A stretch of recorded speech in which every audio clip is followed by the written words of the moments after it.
and welcome everybody to the channel. Episode 14, Michelle Waterson versus Angela Hill, the main event for this weekend's card. Quickly recap last week, one of my best cards since I'm making these YouTube videos, 14 straps in, or 14 videos in, got that strap. Top 10%, finished 45th in the world in the end, 15,179 XP gain. The main event again, lots of changes, but ended up tipping all 5 fighters correct. Shows, follow me on verdict. Catch that late mail, catch what I'm seeing on fight card changes posting this video. But yeah, tipped all 5 fighters correct and we hit the multi. It only ended up being $14.90 to 1 with all the legs that got voided. But yeah, pretty nice to hit one of those again. And I also ended up playing Pereira via submission at $18 to 1. I didn't release that as a single play, so it won't go towards my record, but just thought I'd show off a little bit. That was my best pick of the night as well. That was my lead in for that. Originally tipped Pereira at 86.14 times on verdict, by far the longest odds outcome I've ever released. Did end up shortening into 48.65 times come fight night. So yeah, I don't know, man. All them views, that's coming right in. Such an influence Tadpole has on the MMA community. But yeah, that went a long way towards us getting a belt. Worst pick of the night. I mean, when I tip all 5 fighters correct, it's hard to make one, right? But I will say OSP via sub, never hit the mat. Alonso did really well to keep disengaging the clinch scenarios. We know he's got good takedown defense. And I am slightly annoyed at myself because in my breakdown I did flag that the better value was in the KO. It was paying 16 times or something compared to only 3.5 times via sub. And OSP has won more fights by KO than submission, but yeah. Anyway, can't be disappointed at all. 2 weeks in a row now, clean sweeping main events. So I'm keen to keep that rolling into this weekend. We'll start bottom of the main card, Billy Quarantio versus Kyle Nelson. Quarantio the favourite on verdict, 1.21 times. Kyle Nelson 5.69 times. Quarantio also the betting favourite, $1.43. Kyle Nelson $2.75. Quarantio as a pro, 14-2. Nelson 3-3. For me, Billy Q is a lock in this fight. I like him a lot. I think he brings a lot of exciting things to the table. He does have stand-up ability, nice long straight strikes, does have head kicks in his bag of tricks as well. He doesn't mix it up that much, could definitely go to the legs and body more. But the grappling and cardio is where this guy dominates his fights. So good at keeping guys down once he's secured the takedown. Even in his last fight against Spike Carlisle, he was having a hard time escaping Billy on the ground. And Spike's one of the kind of bigger frames, most explosive and strongest, one of the more explosive and stronger guys at 145, and he's also kind of known for being a bit of a cardio freak, or carrying his explosivity into later rounds. And once he hits the ground, Billy Q, he's seriously good. So busy all the time. UFC debut landed 68 ground strikes against Kilburn. And then, he managed to even wrap up 32 ground strikes against Spike last time out. And then the BJJ is also quite dangerous. 5 wins via submission, knows how to move around the guard, swoop in, take more dominant positions, take the back whenever his opponent moves or makes a mistake. And that's going to be a big problem for Kyle Nelson. Because even though Kyle Nelson's best offense also lies with his grappling, 4 of his 13 wins have come via submission. His defensive work on the mat's just not good at all. In his UFC debut, Ferreira passed his guard 6 times, a bout in which he ended up getting TKO'd from mount. He was then matched against Matt Sales, who passed his guard 3 times and again finished him from mount, that time with an arm triangle. All of those stats read very poorly when he's getting matched up against such a dominant guy on the mat in Quarantio. Billy's relentless. He will always look to work and get shots off or pass to better positions, and I cannot bank Nelson to stay safe there whatsoever. We've also seen Nelson melt under pressure. He was getting outlanded by 30 odd strikes against Ferreira, and then getting outlanded by 50 strikes against Matt Sales before he got finished by either of those guys. And Billy Q's a cardio beast. He won't let Kyle come up for air. Nelson did win his last fight. He KO'd Polo Reyes. It's a good win. But he caught him with an elbow in the clinch that started that finishing sequence while Reyes was fighting off the takedown, and you know, Billy's not going to let Kyle bully him against the cage like Reyes did in that fight. So I'm all in on Quarantio. To be honest, I'm thinking that he secures a finish, and on verdict I'm going to play the TKO at 9.43 times. Submission also a solid play, but that's only 4.45 times, a little less juicy than the odds we're getting for the knockout. So yeah, I'm favouring that. I'm going to take it in the second round, likely via ground and pound. I'm thinking as Nelson begins to wilt under that pressure that Billy puts on him. You know, Nelson might look for a way out roll, give Billy the back, but at almost double the odds, I'm happy to play the risk and take the knockout. Billy has 5 wins via submission and KO apiece, so you know, he doesn't discriminate based on his methods. Next fight along in the main event, Ed Herman versus Mike Rodriguez. Ed Herman's 3.42 times on verdict. Also kind of represented the bookies being the $3.18 underdog. Mike Rodriguez $1 or 1.41 times at verdict, on verdict, and $1.34 on the bookmakers. Herman 26-14, Rodriguez 11-4. Both of these guys have won no contest on their record. Starting with Herman, you know, he's a 14-year veteran of this company. Will be his 25th bout in the UFC. And you know, you look at his resumes, he's lost plenty, he's been finished plenty in his career, but lots of those finishes were before the UFC. And then in the UFC, only kind of really the higher level guys have managed to put him away. I'll rattle off a few names here. Jason McDonald, you know, who finished 19 of his 23 career wins by submission. Damian Maia, Jacare, Derek Brunson, Nikita Krylov. So, you know, I think that Ed is somewhat durable and his resume is misleading. And you know, he's definitely more durable against those lower level guys, which is exactly why I think he gives Mike Rodriguez plenty of problems. I'm still not convinced with Mike Rodriguez at all. I like that he's returning so quickly, only 2-3 weeks after that last fight, but you know, his last fight didn't give me much information at all.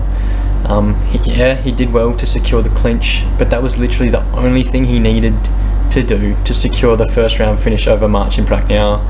Prachnio, his opponent in that one, literally the worst fight IQ I've ever seen in combat sports.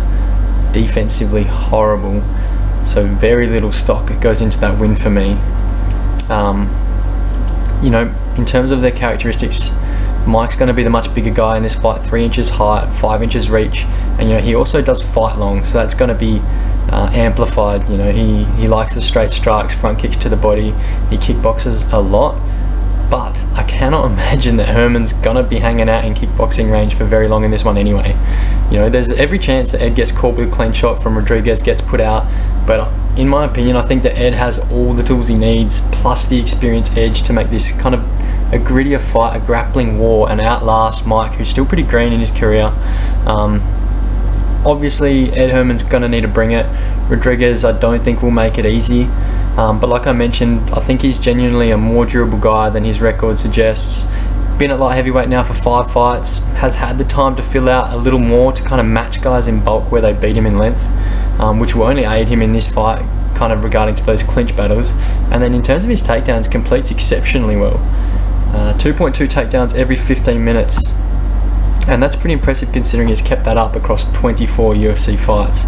A lot of cage time to kind of keep up those numbers. You see, that's much above or way above kind of your average fighter that you'd see, and that kind of ability in the takedowns pairs quite well with only 38% takedown defense from Rodriguez, which is really poor, really low. And yes, it's kind of strewed or skewed by the takedown numbers that Devin Clark landed on him, and Devin Clark being a good wrestler in his own right, but you know, I think Herman has the tricks he needs to secure takedowns, and we know that Herman's going to give us 3 hard rounds. I cannot say the same for Rodriguez, and barring him getting caught clean and slept, I think Ed can stay in on the hips all fight, take this to the mat, and not even look like losing, to be honest. I think he's a great underdog play, and if those things eventuate, the decision is on all day at 7.09 times currently. But I'm going to find even further value, and I'm going to take Ed Herman via submission at 26.63 times.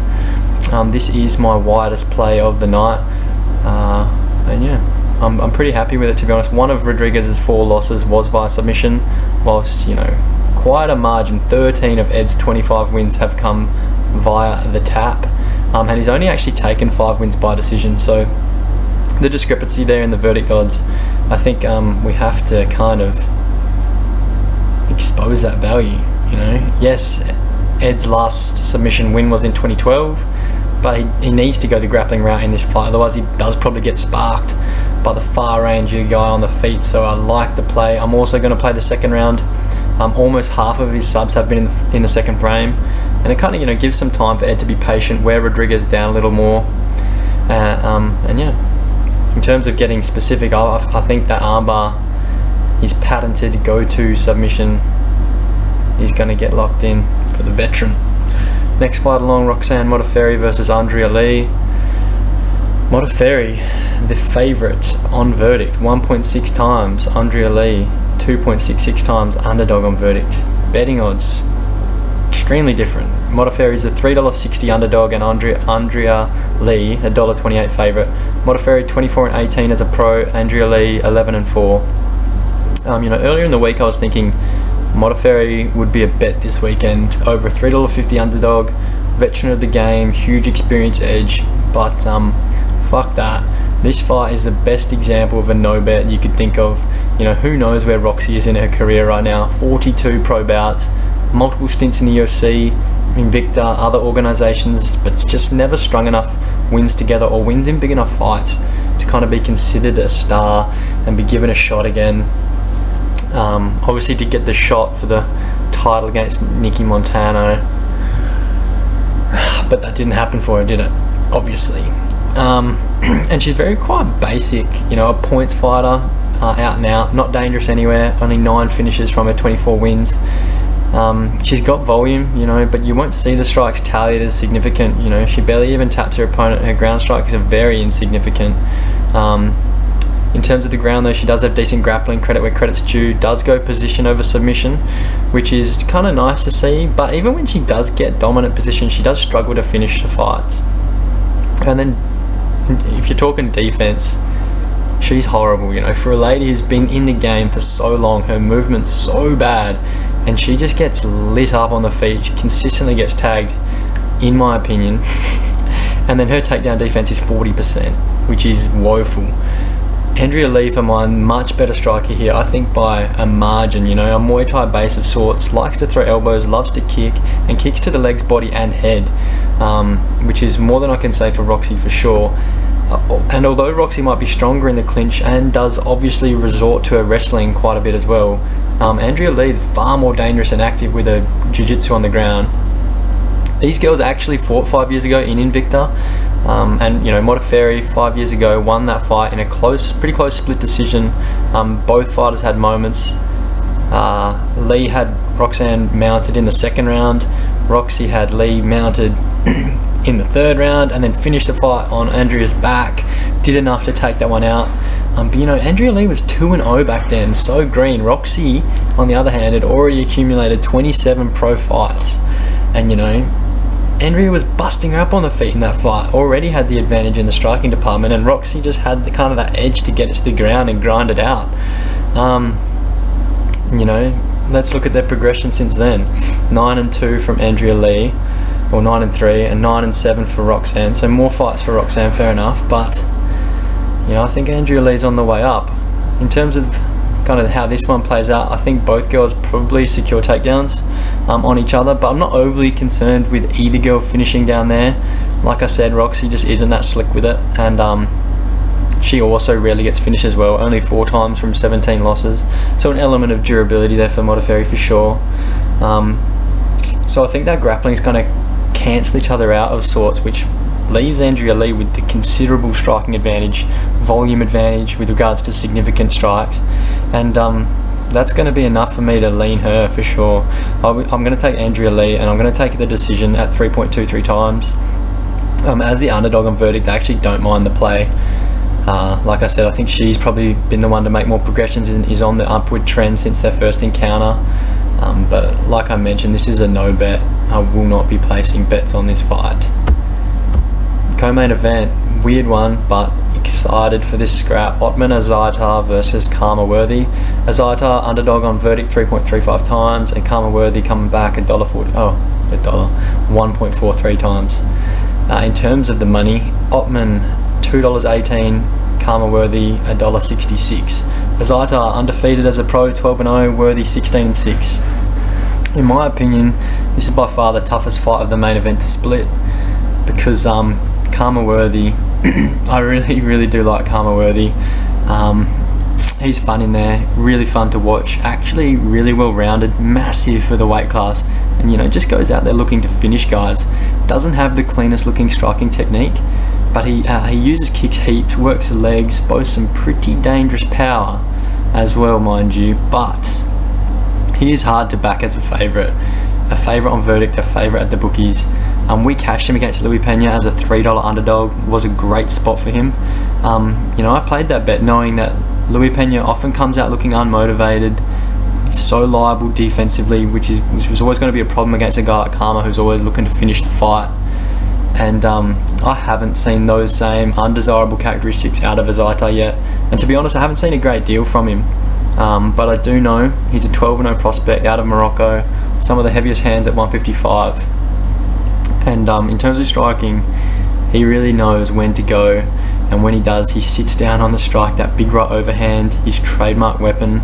But he also kind of opens guys up with left hooks and uppercuts to the body, which of course then sets up his other shots. He's actually a really quality striker with really good fundamentals, and in his UFC debut he showed us exactly that. First round KO 3.5 minutes in with a big right hand bomb that just kind of took Teemu Packalén off his feet. Left him face down, twitching on the canvas, as I think John Anik in the commentary said. Brutal knockout. Go watch it if you haven't. It's not a long fight. And you know, Zeita spent lots of his career at welterweight, where he's been putting guys out with no problems whatsoever, so he's going to be scary at 155. And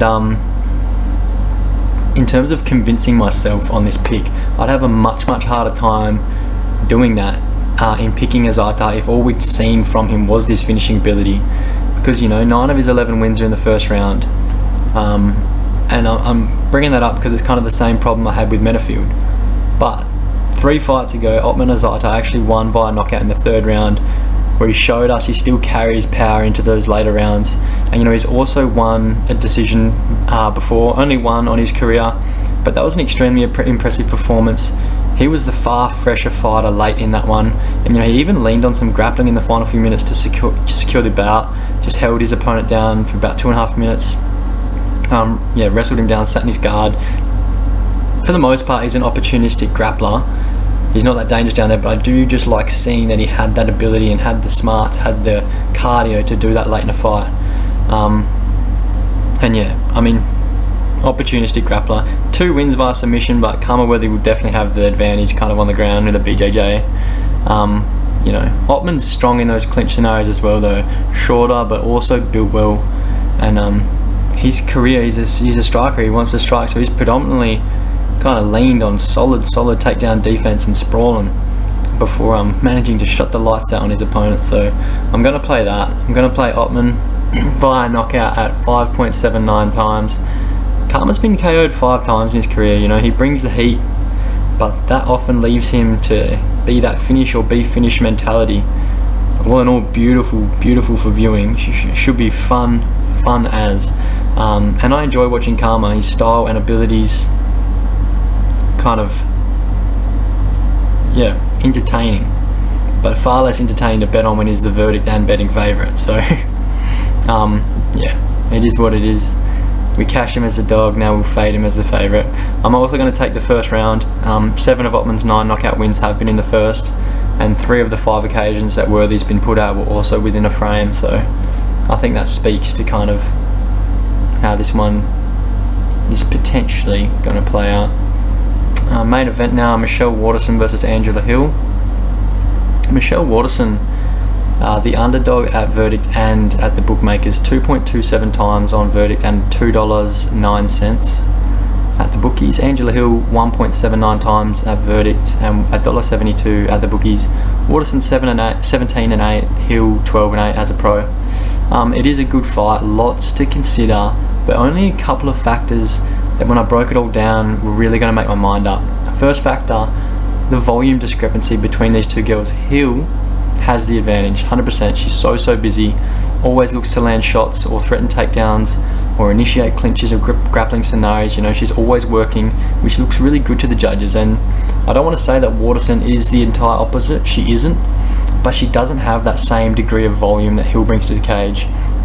And I think in terms of a viewing perspective, she's deceptively low volume because she does move a lot. But lots of the movements defensively, you know, she's got this really light, wide, karate-esque stance, and lots of her movement, you know, she's not kind of coming up with offense off the back of it. So Hill has an advantage there. And, you know, off the back of Michelle not really landing or being offensive all the time, it always leaves the door open for her opponent to steal rounds, which is a big factor. The second factor that I'm considering is kind of, or it's almost like a question, is how good is Michelle Waterson's Jiu-Jitsu? Super impressive on paper, you know, 9 of her career wins via submission, which is over 50% of her wins. But break it down, only 3 in the UFC. Most recent was 2016. She has ability kind of in that department, no doubt. Hill has been subbed twice in the UFC, in Marcos and Namajunas, but kind of that's what I'm struggling with, that second factor. I'm so uncertain how that's all going to stack up. And, you know, to consider the jiu-jitsu, I've also got to consider Waterson's ability to get it to the mat. 50% takedown accuracy, it is likely that at some stage she's going to be pretty deep in on her shot at Hill's hips. But I'm kind of certain that Hill is going to be stronger. She's going to be the stronger girl in there, especially through that clinch game, and, you know, good wrestling credentials herself. So all in all, I'm seeing a far clearer way for Angela Hill to win this fight. In my opinion, she's going to have the striking edge. She won her fight against Loma Lukbonmi in a predominantly stand-up affair, and Loma is an incredible Muay Thai fighter, much more dangerous striker than Michelle, in my opinion, which kind of speaks to increasing my confidence for this one. She also has a couple of inches of reach on Michelle and is the far busier woman, like I've already talked about. And we have seen Michelle do poorly against volume girls before. I'm talking Joanna Jędrzejczyk. She got outlanded by 130 strikes in that one. Does not look good.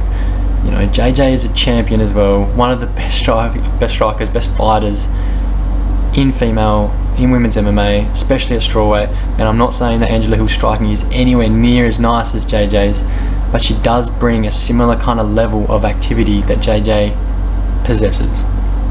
That's all I'm saying. And, you know, that lack of activity that we often see out of Waterson, combined with Hill's relentlessness, constant work, it's going to likely see the majority of those close rounds just slide to Angie. And I'd also say Angie has the power advantage on the feet. Michelle does have the wider variety of attacks in her arsenal with that karate background, kicking background. But it doesn't matter if she isn't throwing it, and she's going to struggle to throw her kicks if she's on her bike with Angie getting her up against the cage, pressuring her down. In my opinion, I think I've said in my opinion too many times in this video, I apologise, but that's what this video is, it's my opinion essentially. The way that Waterson wins this fight is a submission.